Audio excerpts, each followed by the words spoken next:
है क्या कि एक भी बाहरी नहीं बचेगा?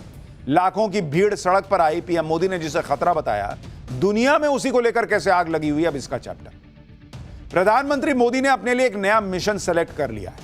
पीएम मोदी वो काम करने जा रहे हैं जिसे करने से कोई रोक नहीं पाएगा। और तो और राहुल गांधी से लेकर ममता तक को खुला चैलेंज दे रहे हैं। 2 दिन में 2 बार दे दिया, पहले असम में, अब बिहार में। पीएम मोदी का यह मिशन है घुसपैठियों को देश से उठा उठा के बाहर कर देने का। 15 अगस्त को लाल किले से पहले बोले कि भाई ये सफाई अभियान शुरू कर दिया हूं मैं, कोई रोक नहीं सकता। और अब घुसपैठ की समस्या को चुनौती मानकर उसे दूर करने में जुट गए। अवैध घुसपैठ सिर्फ भारत की समस्या नहीं है, दुनिया के कई देश अवैध घुसपैठियों को लेकर परेशान हैं। और अब तो घुसपैठियों के खिलाफ ग्लोबल ट्रेंड दिख रहा है। आप देखिए कि भारत में पीएम मोदी कह रहे हैं कि घुसपैठियों को बाहर जाना ही होगा। ब्रिटेन में घुसपैठियों के खिलाफ लाखों लोग सड़क पर प्रदर्शन कर रहे हैं कि बाहर निकालो इन लोगों को। ट्रंप कह रहे हैं कि घुसपैठियों के खिलाफ नरमी का समय खत्म हो चुका, इनको बाहर उठा के फेंको।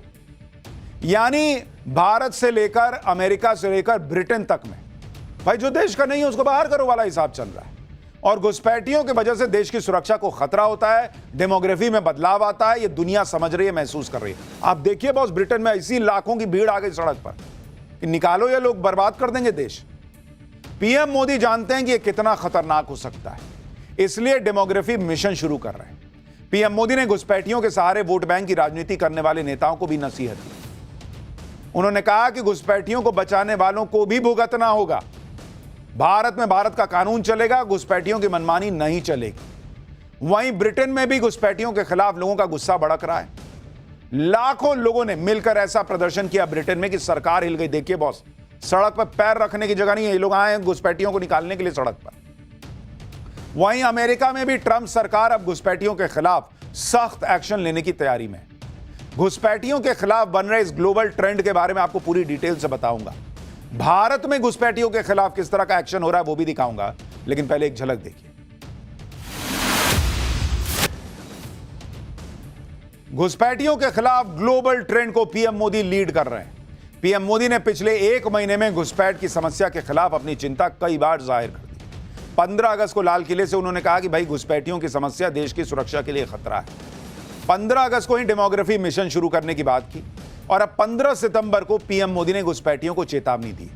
बिहार के पूर्णिया से पीएम मोदी ने घुसपैठ के मुद्दे पर कांग्रेस और आरजेडी को लपेट दिया। पीएम मोदी ने कहा कि घुसपैठियों को बचाने वाले नारेबाजी कर रहे हैं, यात्राएं निकाल रहे हैं, लेकिन घुसपैठियों को देश से बाहर जाना ही होगा। भारत में घुसपैठियों की मनमानी नहीं चलेगी। और वो कह रहे हैं कि बॉस ये चैलेंज दे रहा हूं मैं कि रोक सकते हो तो रोक के दिखाओ। कांग्रेस, आरजेडी और उसके इकोसिस्टम के लोग घुसपैठियों की वकालत करने में जुटे हैं, उन्हें बचाने में लगे हैं और बेशर्मी के साथ विदेश से आए घुसपैठियों को बचाने के लिए ये नारे लगा रहे हैं, यात्राएं निकाल रहे हैं। ये आरजेडी कांग्रेस वालों की जमात, जरा कान खोल के मेरे बात सुन लो।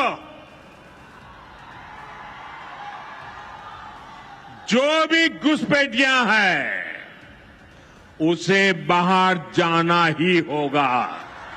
जो लोग घुसपैठियों की ढाल बनते हैं वो सुन ले, भारत में भारत का कानून चलेगा, घुसपैठियों की मनमानी नहीं चलेगी। इससे पहले 14 सितंबर यानी कल पीएम मोदी ने असम में भी घुसपैठियों का मुद्दा उठाया था। पीएम मोदी ने कहा था कि कुछ लोग घुसपैठियों के सहारे वोट बैंक की राजनीति करते हैं। पीएम ने घुसपैठियों को बचाने वालों के सामने दीवार की तरह खड़े हो जाने का चैलेंज दिया था और घुसपैठियों को बाहर निकालने के लिए पूरा जीवन लगा देने के लिए अपना समर्पण जो है वो देश के सामने रख दिया था। मैं उन राजनेताओं को भी कहना चाहता हूं, आप जो चुनौती लेकर के मैदान में आए ना, बस सुना तान करके उस चुनौती को स्वीकार करता हूं। और लिख लो, मैं देखता हूं घुसपैठियों को बचाने में तुम कितनी ताकत लगाते हो और घुसपैठियों को हटाने में हम कैसे अपना जीवन लगा देते हैं। हो जाए मुकाबला। घुसपैठियों को बचाने के लिए निकले हुए लोगों को भुगतना पड़ेगा। मेरे शब्द सुन के रखो, ये देश उनको माफ नहीं करेगा। घुसपैठियों पर किस तरह से एक्शन हो रहा है उसे आप असम से ही समझिए। असम के 30 से ज्यादा गांव में घुसपैठियों की ट्रैकिंग हो रही है। असम के ग्वालपाड़ा, धुबरी, कछार, होजई, नागांव, मोरीगांव में घुसपैठ के खिलाफ बड़ा एक्शन हो रहा है। यहां हजारों बीघा जमीन पर घुसपैठियों का कब्जा हो गया था। अवैध घुसपैठियों से अब तक हजारों बीघा जमीन खाली करवाई गई है। असम में लगातार घुसपैठियों को पकड़ के वापस भेजा जा रहा है। 30 जुलाई को श्रीभूमि जिले से 7 घुसपैठियों को बांग्लादेश भेजा गया। 28 जुलाई को श्रीभूमि से ही 20 अवैध बांग्लादेशी वापस भेजे गए। 8 सितंबर को 18 लोगों को वापस बांग्लादेश भेजा गया। 12 सितंबर को 39 अवैध घुसपैठियों को बांग्लादेश भेजा गया। कुछ सूत्रों का तो कहना है कि बड़ी संख्या में लोग भेजे गए हैं। ये तो ऑफिशियल डेटा है और अनऑफिशियल डेटा इससे भी बड़ा है, ये सोर्सेस कह रहे हैं। घुसपैठियों की इसी समस्या को खत्म करने के लिए पीएम मोदी ने हाई पावर डेमोग्राफी मिशन की शुरुआत की है। और पीएम मोदी जानते हैं कि घुसपैठिए देश की सुरक्षा के लिए कितना बड़ा खतरा है। सुनिए एक बार फिर आपको बताता हूं कि देश के लेवल पर क्या एक्शन हो रहा है। साथियों, भाजपा की सरकार घुसपैठियों को देश के साधनों संसाधनों पर कब्जा नहीं करने देगी। ये घुसपैठिए हमारी माताओं, बहनों, बेटियों के साथ अत्याचार करते हैं, ये नहीं होने दिया जाएगा। घुसपैठियों के माध्यम से बॉर्डर के इलाकों में डेमोग्राफी बदलने की साजिशें चल रही है। ये राष्ट्रीय सुरक्षा के लिए बहुत बड़ा खतरा है। इसलिए अब देश में एक डेमोग्राफी मिशन शुरू किया जा रहा है। सिर्फ असम ही नहीं, देश में भी लगातार घुसपैठियों के खिलाफ एक्शन चल रहा है। जैसे अगर आपको बताऊं, ऑपरेशन सिंदूर के बाद सिर्फ मई के महीने में 2000 घुसपैठियों को वापस भेजा गया। इस साल जुलाई तक बांग्लादेश से भारत आने की कोशिश में 1372 लोग पकड़े गए। इतना ही नहीं, इस साल जुलाई तक बीएसएफ ने 3536 लोगों को बिना दस्तावेज के पकड़ा। 2024 में बांग्लादेश से भारत में घुसने की कोशिश कर रहे 2425 लोग भी पकड़े गए थे। साल 2024 में 1049 लोग बिना वैध दस्तावेज के पकड़े गए थे। यानी बड़े लेवल पर इसे मिशन मोड में आगे बढ़ाया जा रहा है। भारत की तरह ब्रिटेन में भी लोग घुसपैठियों से परेशान हो गए। मतलब ये सिर्फ भारत की बात नहीं है। आपको तस्वीरें दिखाता हूं लंदन में, जिस तरह से शनिवार को घुसपैठियों के खिलाफ ऐसा प्रोटेस्ट हुआ सड़क पर, जैसा ब्रिटेन के इतिहास में कभी नहीं हुआ। लाखों लोग लंदन की सड़क पर उतर आए। सिर्फ लोगों के सिर ही सिर दिख रहे हैं, इतना जन सैलाब था। और ऐसा जन सैलाब लंदन की सड़कों पर पहले कभी नहीं दिखा। लंदन के लाखों लोग नारेबाजी कर रहे थे कि घुसपैठियों को बाहर निकालो। दरअसल ब्रिटेन में अवैध अप्रवासियों की आबादी बहुत तेजी से बढ़ रही है, जिससे वहां के स्थानीय लोग परेशान हो गए भाई कि वीजा लेके कोई आ रहा है, काम कर रहा है, समझ में आता है ये अवैध अप्रवासी क्यों आ रहे हैं भाई। ब्रिटेन की राजनीति में अवैध अप्रवासी एक बड़ा मुद्दा बन गए। अवैध घुसपैठ के मुद्दे पर ही शनिवार को लाखों लोग सड़क पर आए। और इस प्रोटेस्ट की और तस्वीरें आप देखिए, आप हैरान रह जाएंगे कि ब्रिटेन में भी कितना बड़ा मुद्दा यह बन गया है। जहां तक आप देखिए बॉस, पूरा एरिया भरा हुआ है लोगों से। और आमतौर पर लंदन में इस तरह के प्रोटेस्ट नहीं होते। आपको सेंट्रल लंदन में टेम्स नदी पर बने ब्रिज के ऊपर प्रदर्शनकारियों की तस्वीर दिखा रहा हूं। ये देखिए, ये टेम्स नदी है और ऊपर ब्रिज पे भाई साहब पूरा कचाकच भरा हुआ है। एक समय तो डर लगने लगा कि कहीं ब्रिज ही ना गिर जाए, इतने लोग आ गए प्रदर्शन करने। प्रदर्शनकारियों के हाथ में ब्रिटेन और स्कॉटलैंड के झंडे थे। इन लोगों की सिर्फ एक डिमांड है कि अवैध अप्रवासियों पर लगाम लगाओ। घुसपैठिए उनके संसाधनों पर कब्जा करते जा रहे हैं और इसे बर्दाश्त नहीं किया जा सकता। अवैध घुसपैठ के खिलाफ प्रोटेस्ट हो रहा था तो उसी समय स्टैंड अप टू रेसिज्म नाम से एक अलग प्रदर्शन शुरू कर दिया कुछ लोगों ने। ये लोग नस्लवाद के विरोध और प्रवासियों के समर्थन में थे। इसी वजह से कई जगह दोनों समूहों के बीच झड़प हुई।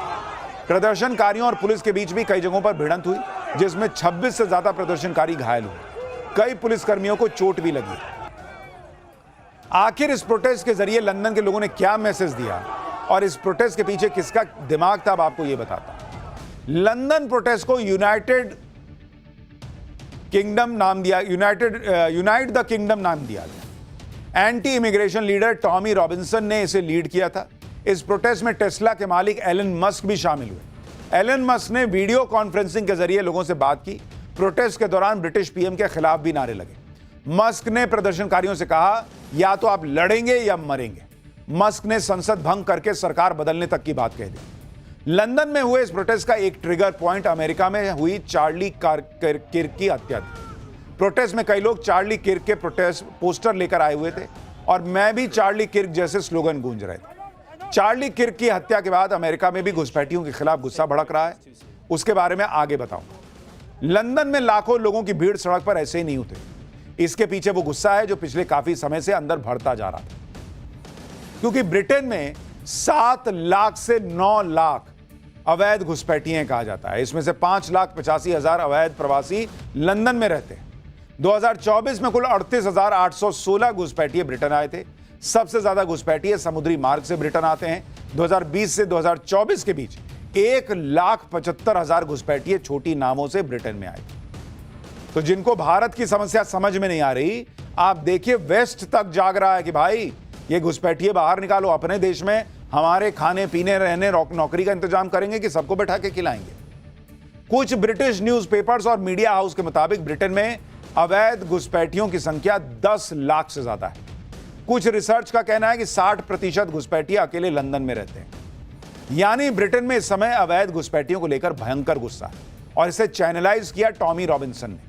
टॉमी रॉबिन्सन जो ब्रिटेन के राइट विंग लीडर माने जाते हैं, वो पिछले काफी समय से अवैध घुसपैठ के खिलाफ आवाज उठाते रहे। खास तौर पर मुस्लिम अवैध अप्रवासियों का मुद्दा जोर शोर से उठा रहे हैं।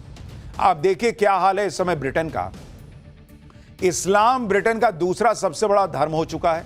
ब्रिटेन में करीब 40 लाख मुसलमान रहते हैं। 2035 तक मुस्लिम आबादी 25% हो सकती है। लंदन में तो कई नो गो जोन बनाए गए हैं जहां गैर मुसलमानों को खतरा महसूस होता है, ऐसा कहा जा रहा है। लंदन के कई इलाकों में शरिया कोर्ट चलती है। लंदन का मेयर पाकिस्तानी मूल का सादिक खान है और यह चिंता वहां के ब्रिटेन के लोग बता रहे हैं। ब्रिटेन में अब तो लोग कह रहे हैं कि आने वाले समय में ब्रिटेन खुद पाकिस्तान की कॉलोनी बन जाएगा। मुसलमानों की आबादी इसी तरह से बढ़ती रही तो ब्रिटेन में शरीयत लागू हो जाएगी, ये वहां के लोग कह रहे हैं जो विरोध प्रदर्शन कर रहे हैं। जैसे जैसे ब्रिटेन में मुसलमानों की आबादी बढ़ रही है, ठीक उसी हिसाब से ब्रिटेन की राजनीति में भी मुसलमानों का दबदबा बढ़ रहा है। आप देखिए कि साल 2024 में ब्रिटेन की संसद के लिए रिकॉर्ड 25 मुस्लिम नेता चुने गए। इनमें से 18 मुस्लिम नेता लेबर पार्टी के थे, 2 कंजर्वेटिव पार्टी से चुने गए। 4 मुस्लिम नेता निर्दलीय जीते थे, 1 लिबरल डेमोक्रेट पार्टी से जीता, जबकि साल 2019 में 19 मुस्लिम नेता ब्रिटिश संसद में चुने गए। हालांकि यहां चिंता उनको लेकर जताई जा रही है जो बिना वीजा के या गलत तरीके से घुस गए। जो वीजा के साथ हैं, तरीके से हैं, उनको लेकर चिंता नहीं जताई जा रही। ब्रिटेन की ही तरह अमेरिका में भी अवैध घुसपैठियों के मुद्दे पर हंगामा मचा हुआ है। अमेरिका में पहले ट्रंप के करीबी चार्ली किर्क की हत्या हुई। चार्ली किर्क अवैध प्रवासियों के खिलाफ लगातार बोलते थे। इस घटना को असर लंदन प्रोटेस्ट में भी दिखाई दिया। इसके बाद अमेरिका के डलास शहर में एक भारतीय व्यक्ति की हत्या होती है, जिसका आरोप एक अवैध अप्रवासी पर लगता है। इस घटना से अमेरिका में अवैध प्रवासियों पर एक्शन की मांग तेज होने लगती है। पूरी घटना क्या थी भाई? 10 सितंबर को भारतीय मूल के मोटेल कारोबारी नाग मलैया की हत्या हो जाती है। हत्या का आरोप 37 साल के योडानिस कोबोस मार्टिनेज पर लगा। आरोपी मार्टिनेज भारतीय मूल के नाग मलैया के साथ काम करता था। टूटी हुई वॉशिंग मशीन को लेकर दोनों के बीच विवाद हुआ। नाग मलैया ने मार्टिनेज को मशीन इस्तेमाल नहीं करने के लिए कहा था। इसी से गुस्से में आकर आरोपी मार्टिनेज ने नाग मलैया पर बड़े चाकू से हमला कर दिया। नाग मलैया की पत्नी और बेटे के सामने उसका पूरा सिर काट के अलग कर दिया बॉस। आरोपी ने नाग मलैया के सिर को फुटबॉल की तरह किक मारी, पूरा काटा बैठ के, और उसके बाद पैर से लात मार दिया सिर को। आरोपी मार्टिनेज को पुलिस ने घटना के बाद गिरफ्तार कर लिया है। मार्टिनेज क्यूबा का है और अवैध तरीके से अमेरिका में घुसा हुआ है। मार्टिनेज पर पहले भी कई आपराधिक मामलों में गिरफ्तार होने का आरोप है। डलास में हुए हत्याकांड के बाद ट्रंप भड़के हुए हैं। हत्या का आरोपी अवैध घुसपैठिया है और अवैध घुसपैठियों के खिलाफ ट्रंप सरकार पहले से अग्रेसिव है। इस घटना के बाद ट्रंप ने घुसपैठियों के खिलाफ एक्शन का ऐलान भी कर दिया। ट्रंप ने कहा कि चंद्रा नाग मलैया डलास के रहने वाले थे। उनकी पत्नी और बेटे के सामने क्यूबा के अवैध प्रवासी ने बेरहमी से उनका सिर कलम कर दिया। हमारे देश में ऐसा कभी नहीं होना चाहिए था। अवैध प्रवासी अपराधियों के प्रति नरमी का समय अब खत्म हो चुका है। अब ऐसे लोगों को सजा दी जाएगी। ट्रंप ने कहा कि अपराधी हमारी हिरासत में है, उसे फर्स्ट डिग्री मर्डर का दोषी ठहराया जाएगा और उसे कड़ी सजा मिलेगी। यानी जिस खतरे के बारे में पीएम मोदी आगाह कर रहे हैं, उसी की वजह से दुनिया भर में हंगामा मचा हुआ है। लेकिन खतरा सिर्फ अवैध घुसपैठियों को लेकर नहीं है। जो घुसपैठ यूपी में खूंखार भेड़िए कर रहे हैं और लोगों को मार रहे हैं, उसके बारे में भी सुनिए। 5 दिन में 5 शिकार, बच्चों को भी नहीं छोड़ा। यूपी में फिर कहां से लौट आया है खौफनाक भेड़िए का आतंक। बच्चे को खा गया भेड़िया भाई। रात में सोना तो दूर, दिन में भी भेड़िए के खौफ में कहां जाग रहे हैं लोग, अब इसके बारे में आपको बताता हूं। यूपी का बहराइच एक बार फिर चर्चा में आ गया है, क्योंकि एक बार फिर आदमखोर भेड़ियों का आतंक लौट आया है यूपी में। पिछले साल जब सितंबर के महीने में आदमखोर भेड़ियों ने दहशत फैलाई, तो माना जा रहा था कि सभी आदमखोर भेड़िए या तो मारे जा चुके या फिर बहराइच के रिहायशी इलाकों को छोड़कर घने जंगलों में जा चुके। लेकिन पिछले कुछ दिनों में आदमखोर भेड़ियों के अचानक एक के बाद एक हुए हमलों से पूरे इलाके में खौफ और आतंक फैल गया। लोगों की नींद फिर से उड़ चुकी है। जो लोग घर के आंगन और छतों पर सो रहे थे, वो फिर से गांवों की गलियों में गश्त लगा रहे हैं। बच्चों का स्कूल जाना बंद हो चुका है, क्योंकि आदमखोर भेड़िए पिछले 5 दिनों में 5 शिकार कर चुके हैं, जिनमें 2 बच्चों को शिकार बनाया गया है। 2 महिलाओं और एक बुजुर्ग पर भी आदमखोर भेड़िए ने हमला किया। घर के बाहर बंधी एक बकरी को भी भेड़िया उठाकर ले गया। गांव वालों में आदमखोर भेड़िए की ऐसी दहशत फैल गई है कि वो हाथों में लाठी डंडे लेकर रात को नहीं बल्कि दिन में भी पहरा दे रहे हैं। हर गुजरते दिन और नए हमले के साथ आदमखोर भेड़िए का खौफ बढ़ता जा रहा है, क्योंकि अभी तक यह साफ नहीं हो पाया कि आदमखोर भेड़िया अकेला है या फिर पिछले साल की तरह भेड़ियों का झुंड इकट्ठा हो चुका है। आज यूपी के बहराइच में लौट आए भेड़ियों के आतंक की डिटेल आपको बताऊंगा, लेकिन पहले जो हुआ है उसकी एक झलक देखिए। उत्तर प्रदेश के बहराइच में एक बार फिर आदमखोर भेड़िए का आतंक लौट चुका है। भेड़िए के हमले में पिछले 5 दिनों में 2 मासूमों को जान गंवानी पड़ी। भेड़िए ने इस बार जिस 4 साल की बच्ची ज्योति को अपना शिकार बनाया, 4 साल, उसका एक पैर गायब मिला। पीड़ित परिवार ने बताया कि रात को 8 बजे 4 साल की ज्योति को उसकी मां घर के बरामदे में बैठाकर खाना खिला रही। तभी बच्ची ने खाने के लिए मां से और दाल मांगी। मां दाल लेने के लिए अंदर किचन में गई, तभी घात लगाकर बैठे आदमखोर भेड़िए ने हमला कर दिया। भेड़िए ने खाना खा रही ज्योति को जबड़े में दबा लिया और उठाकर